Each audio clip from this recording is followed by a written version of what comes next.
Paramashivoham. Om Nityananda. Paramashivoham. Om Nityananda. Paramashivoham. Om Nityananda. Paramashivoham. Om Nityananda. Paramashivoham. Om Nityananda. Paramashivoham. Om Nityananda. Paramashivoham. Om Nityananda. Paramashivoham. Om Nityananda. Paramashivoham. Om Nityananda. Paramashivoham. Om Nityananda. Paramashivoham. Om Nityananda. Paramashivoham. Om Nityananda. Paramashivoham. Om Nityananda. Paramashivoham. Om Nityananda. Paramashivoham. Om Nityananda. Paramashivoham. Now you can relax. Om Nityananda.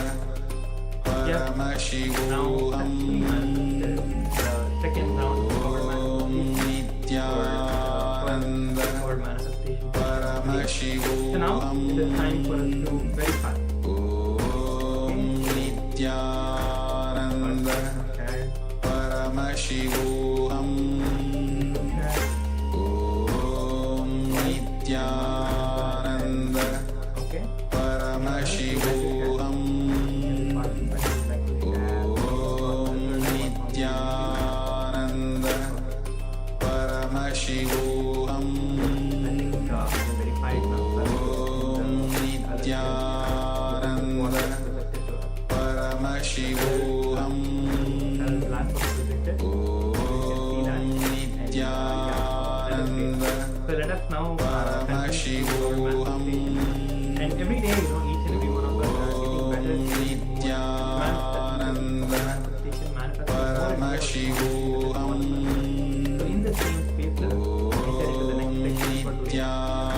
And Nityananda. get Paramashivoham. ready to enter into the next segment. Today we are going to be looking at Nityananda. speaking into your Paramashivoham. So when you are able to speak into your listening, you have no respect for how much you respect your thinking, that much you will be respectful in your thinking. For example, apology, this is the right path, but I'm not able to do why, when, what to do. So you have so many questions in yourself and so many things in your life that you are not able to understand, you are not able to give your full listening to. So when you speak into your listening, you will know how to speak into others. Speaking into your listening, you will be more and more advised and speaking into others' listening, you will become more and more expansive. So when you are able to listen to yourself, when you are able to expand yourself to be able to listen to what is like, listening to your own partner and listening to your own inner space, listening to everything inside you, when you're doing that, you will see that even others are able to listen to you and others start listening to what you are saying. So, yes. So receptivity in your inner space is you listening to you. You talking to you is always incompletion. You listening to you is always completion. Whenever you associate yourself with the listening component of you, you get into the space of completion. Whenever you are in the space of completion, the consciousness in you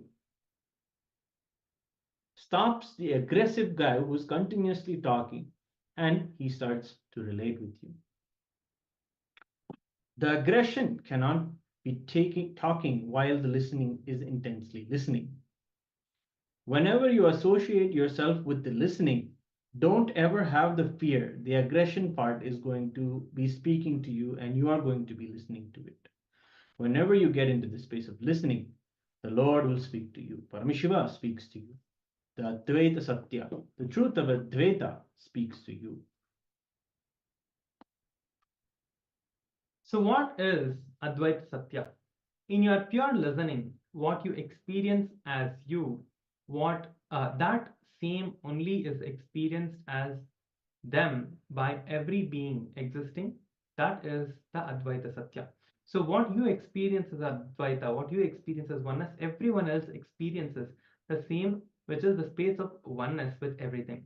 Inside you, whenever you associate yourself with the listening part of you and sit with yourself and listen to you, and you enter into more and more completion space, especially when you sit with water bodies and try to listen to yourself. You will have the deep listening to yourself. Listening to yourself will happen in that space. The pure listening to yourself leads you to more and more completion. The more you listen to yourself, the more complete you become with yourself. Passive listening leads you to complete completion. I should tell you, the passive listening is most powerful completion. Passive listening is the most powerful completion and keeps the basic. It keeps this basic rule, the law of life. Whenever your energy is put towards talking, you are getting into more and more incompletion. But the more and more you listen to you, you will enter into more and more completion. When you are speaking into the listening of the listener, whether you are trying to be or whether you're trying or you're successful, whichever level you are, you will learn the lesson. When you speak into the listening of the listener, if he is not ready to move, then be very clear, you have to listen to yourself. You will have to provide authentic listening to yourself and your self-doubt, self-denial, and self-hatred patterns. Whenever somebody is not listening outside, they are an extension of you. They are not external, they are intraxtral. Means nobody is external. Everybody is an extension. So when you provide authentic listening to others, you will learn the art of providing authentic listening to yourself. When you provide authentic listening to yourself, you will know how to speak into your listening. When you know how to speak into your listening, you will know how to speak into others' listening. Speaking into others' listening and moving them is always an excitement. It is an unending excitement, eternal inspiration. Your spiritual progress is dependent on your ability to speak into the listening of you and your ability to speak into the listening of yourself. Your speaking. Your ability to listen to you and your ability to speak into the listening of you decides your spiritual growth. The Supreme Pontiff of Hinduism says, many times people come and tell me, I am not able to convince myself to drop my incompletions. Means you are not able to speak into your listening. If you're able to speak into your listening, you'll easily be able to manifest anything in that aspect of your life. Speak into your listening, speak into your listening, speak into your listening. There is no shortcut, there is no crosscut. The ability to speak into the listening of yourself is the ability to complete. That is the ability to complete. It is all about developing your ability to speak into your listening, developing the ability to speak into others' listening. and developing the ability to give authentic listening to yourself, developing the ability to provide authentic listening to others. That's all. There is a past pain which gets triggered whenever we want to learn something new, which is created in a young age. When you want to learn something new, the idea of maybe it is difficult will come up. Complete with the pain pattern, suddenly there will be nothing like I want to do, I don't want to do, I don't know how to. The past pains getting triggered, only obstacle for you not speaking into your own listening.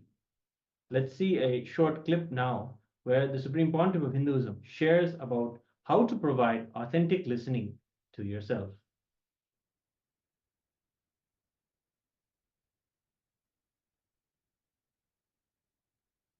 When we are in the space of oneness or listening to Swamiji's words, we find ourselves many times immediately put into a sudden silence.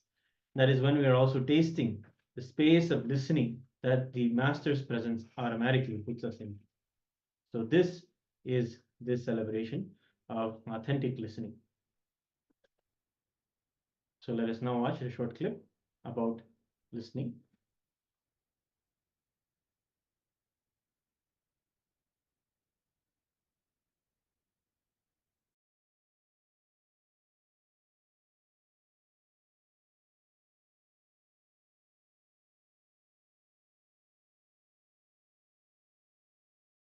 Nityananda Paramashivoham Om Nityananda Paramashivoham Om Nityananda Paramashivoham Om Nityananda Paramashivoham Om Nityananda.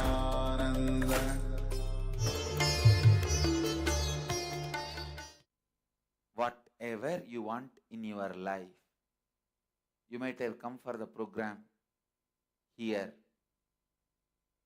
through two-way video conferencing or in the Rajya Sabha physically. You might have come here for health or to achieve more wealth in the life or successful career or spiritual evolution or enlightenment, maybe just to spend 2-3 days with me.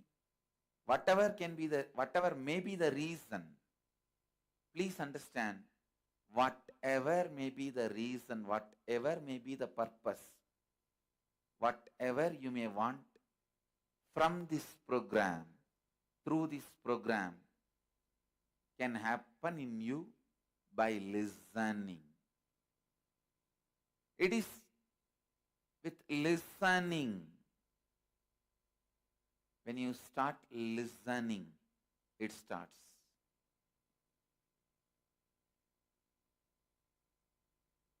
When I say listening, I don't mean just hearing. The default hearing, which all of us have. Let me define this default hearing and listening. Default hearing means you hear some words or sound.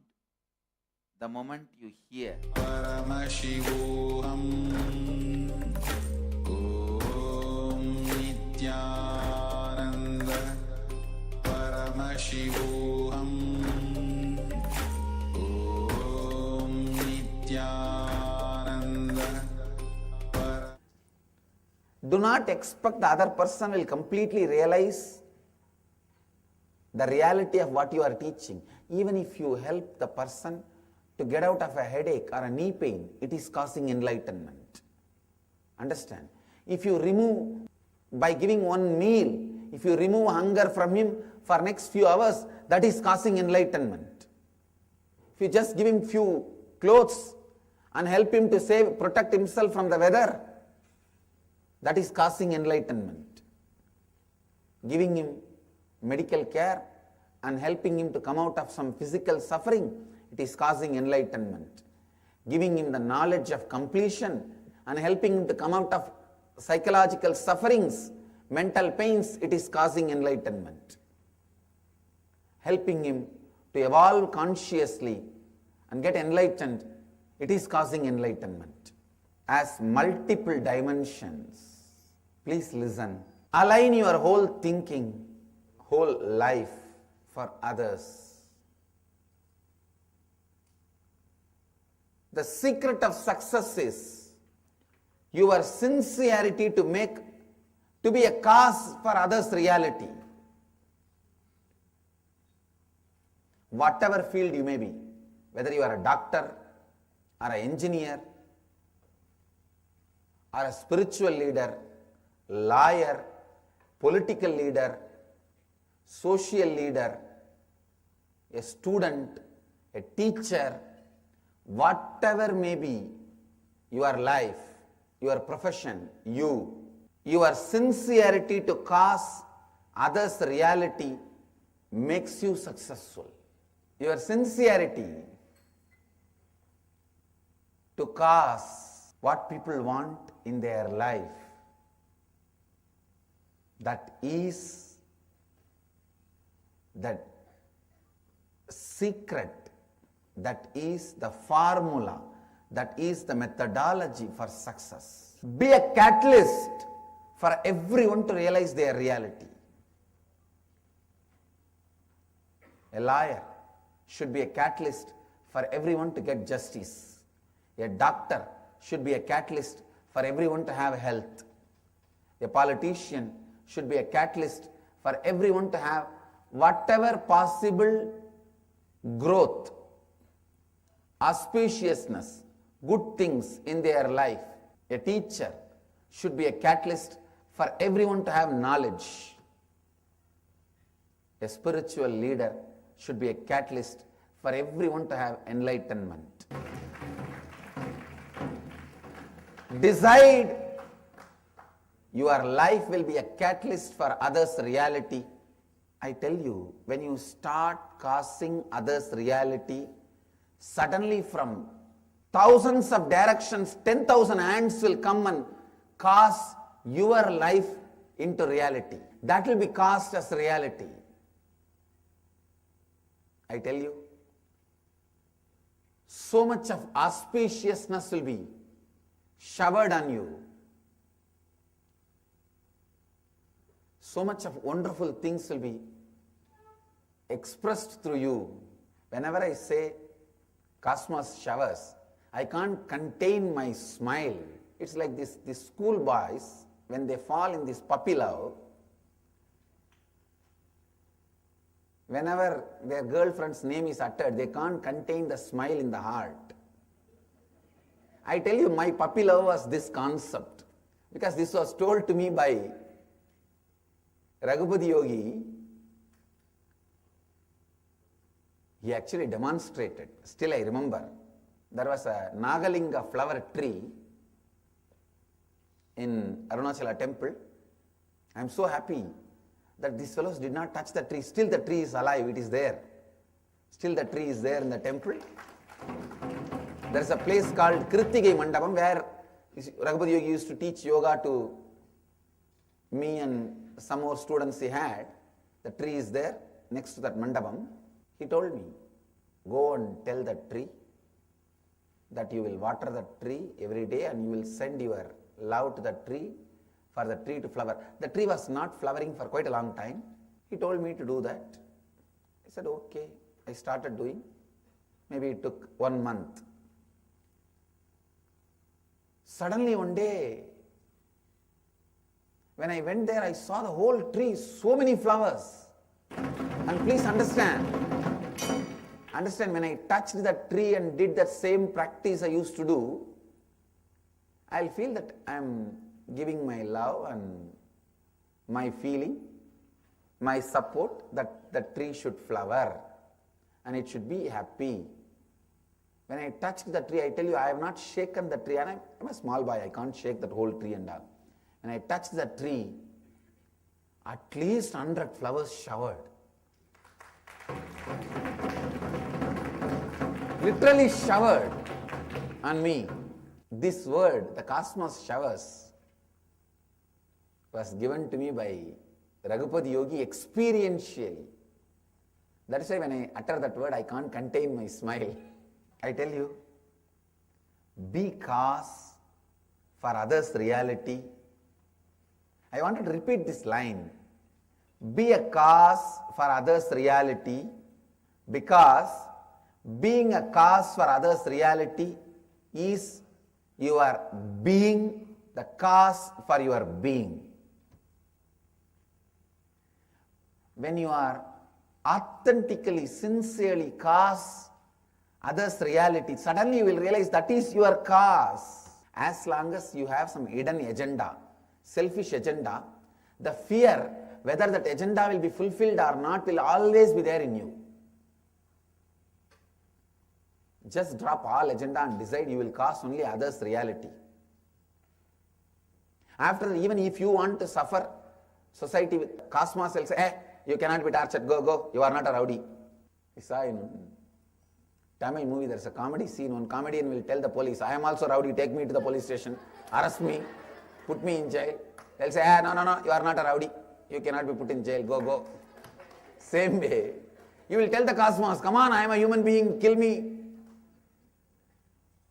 torture me, put me in suffering. Cosmos will say, no, you are not, for all that, you are useless, go. Understand? Bring sincerity to the context of your existence. That is where the whole thing boils down. That is where you get the confidence about you. See, not bringing right context to the existence of yourself is self-denial. One side of your heart will tell you, no, let me decide to be authentically, sincerely be cause for others' reality. But the other part of you will tell, no, if you are that sincere, people will cheat you, exploit you. As if you have something to lose. You don't have anything other than this stinking 6 feet body. What else is there for you to lose? And that foolish, stupid plans and projects you have grown in that 6 feet body without having intelligence and responsibility. Only those things are left. I tell you, decide to bring authenticity to the cause of your existence. Why you exist? What is the context from which you want to operate? Bring sincerity into that. Whatever incompletions your mind brings out, no. If I start causing others' reality, they will exploit me, my time will be wasted, and maybe they will try to cause harm to me. Whatever incompletion comes up, understand as early as possible those incompletions is not going to bring any fulfillment to your life, and complete with them. They will only be distracting and destroying you. The earlier you understand, better for you.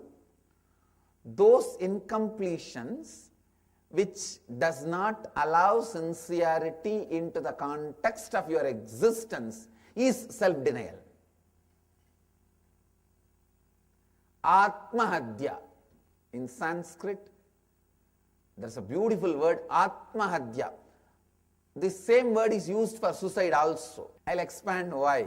Suicide is not just killing your body, making you useless for yourself and others also is suicide. So first thing you need to do, authentically listen to yourself. That is the basic survey you need to do. It is a Purva Bhaksha. you need to do for your life. The Purvanga, you need to do. Ask your life, what have you done with it from the moment you are born, or you know you exist. Usually between the 0 to 3, that's the age, you start remembering you exist. You start realizing you exist.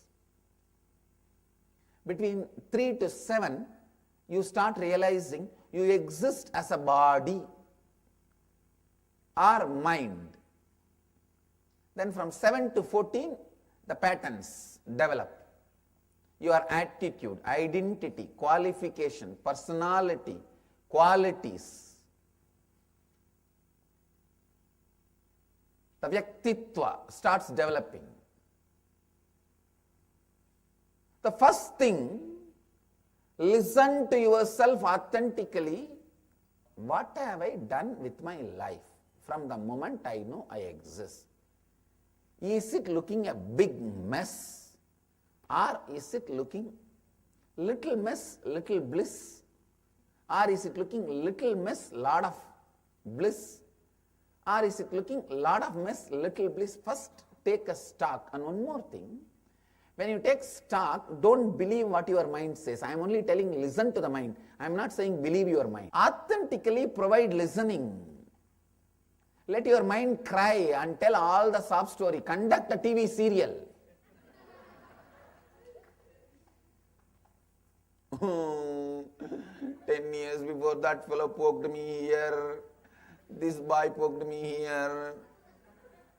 And my friend put that pencil on my body. This girl took away my chappal. Let your mind tell everything. Nothing wrong. Everything your mind sings, listen authentically. I am not asking you to believe, and same way I am not saying don't believe. Don't pass any judgment, it is right or wrong. Just listen. By just providing authentic listening to you, you will melt down the deep depressions created by your own incompletions with you. I tell you. Just sit and listen to you. Provide authentic listening to yourself. Our banyan tree and Vaidya Sarovar, these two are the best place. For completion, go to Kalabhairava. For authentic listening, go to banyan tree. Sit with Kalpa Vriksha. Listen to yourself authentically. Provide authentic listening to yourself in the breathing space of Kalpa Vriksha. Takes at least some. That is why around the 1,000 feet around the Kalpa Vriksha, nobody else can live, only we can live. See, how many people have tried to make what all? No one can do anything, because that is the breathing space of Kalpa Vriksha. It is equivalent to temple. You can't build any other house, home. You can only build temple there. You can only do spiritual activities there. It's a presence of Mahadeva. Sit and provide authentic listening to yourself. Usually when you try to listen to yourself, the first thing your mind will do is throw tantrum. It will cry. Then it will make you feel bored. Then it will tell you you are tired. Listen to all the three. Only after that you will understand what is the incompletions you are carrying. Till then, you don't even know what is the incompletions you are carrying. Understand? Don't miss life without even knowing the incompletions you are carrying. It is like some fellow comes from all the way to US in business class ticket. From airport he takes a cab, comes to the ashram, goes round and just steals one old chappal, escapes, goes back to his house. When he is trying to wear, he understands he brought two different size chappals, two different persons. It is not fitting. That is exactly you are doing in the planet Earth. With so much of difficulty, you took this body, came down, just to steal chappal which will not be fitting for your leg. After go back, when you check, you will understand, oh God, I just went to steal a chappal, and that also not fitting to my leg. And both the leg chappals are two different size, two different shape. When you leave the body, you will understand you have only stolen chappal. Don't miss life like this. First catch what is your incompletion. By providing authentic listening to yourself.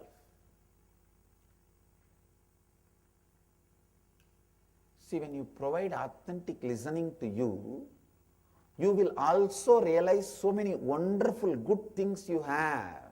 You will also learn how to cause enlightenment to others. Yesterday I was talking to my Tamil publication department. I was training them and giving them my feedback about one of the book translated.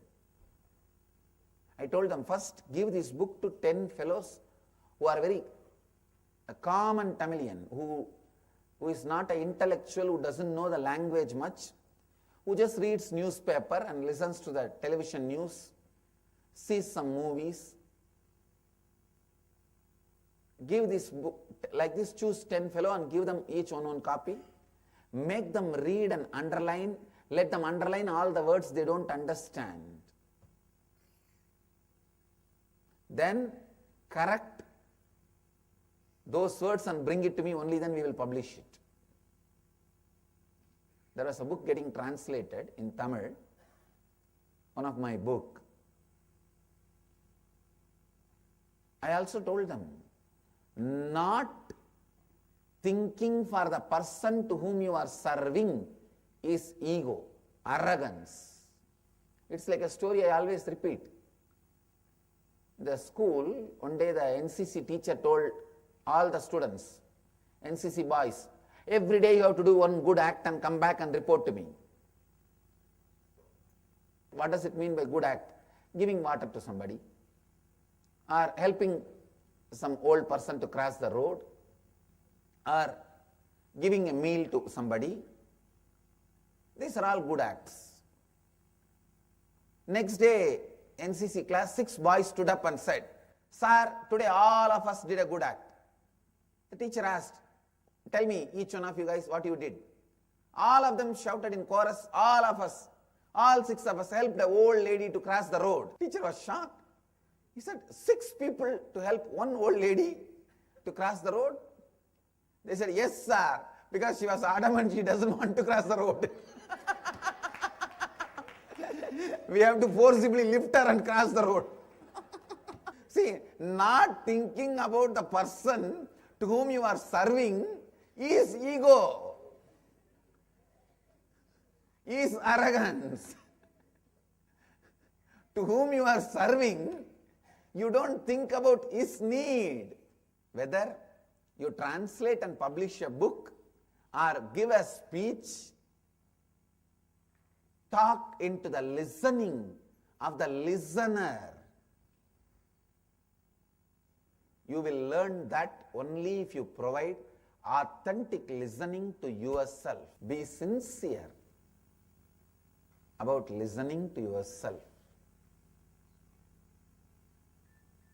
I tell you, that's the most joyful spiritual practice I have done. Listening to myself. I'll sit in the banks of Ganga, not few hours, day in and day out. Sun will rise and fall. Moon will rise and fall. I'll just sit. If the sun comes out of the Victoria Hall, I used to sit in the banks of Ganga in Calcutta, the place called Telghat in Howrah, just opposite. The other bank, that side of the bank is the Victoria Memorial. If the sun comes out of the Victoria Memorial, I know it is daytime. If the moon comes out of the Victoria Memorial, I know it is night time. That's all. Day in and day out I used to sit. I tell you, suddenly I realized, just like many things floating on the Ganga, thoughts are floating on me, but neither the things floating corrupts, pollutes Ganga, nor the thoughts floating in me corrupts or pollutes me. Provide authentic listening to you, you will understand your sufferings are not your sufferings because you are suffering. Listen. Just provide authentic listening to yourself.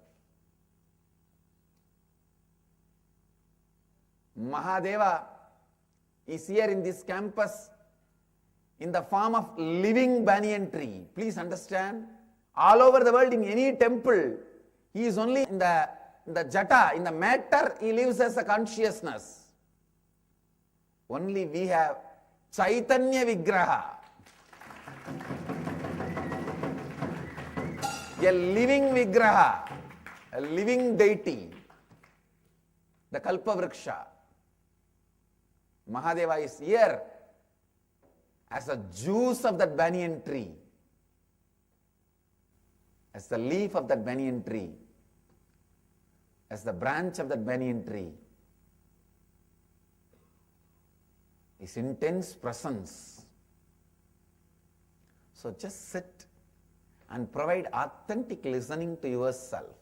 I tell you, nothing else is required other than providing authentic listening to yourself for you to achieve self-completion. For your self-completion, swapurnatva, nothing else is required other than providing authentic listening. Essence of this year's, whole year's satsang, and essence of today's satsang, both put together. The essence of essence is provide authentic listening to yourself. Let you all achieve, experience, live, express, radiate, share and explode in eternal bliss. Nityananda. Nityananda Dhyanapitham, Nityananda Nagar, off Mysore Road, Bidadi, Bengaluru. Phone 08027279999. www.nityananda.org. www.youtube.com/lifebliss.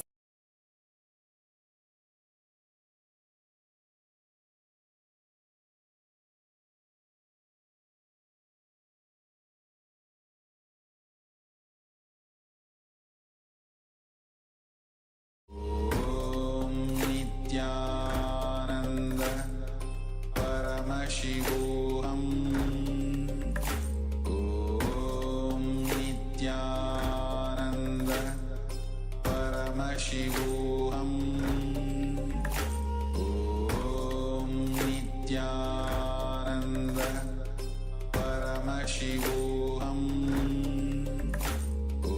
Om Nityananda Paramashivoham. Om Nityananda Paramashivoham. Om Nityananda Paramashivoham. Om Nityananda Paramashivoham. Om Nityananda Paramashivoham. Om Nityananda Paramashivoham. Om Nityananda Paramashivoham. Om Nityananda Paramashivoham. Om Nityananda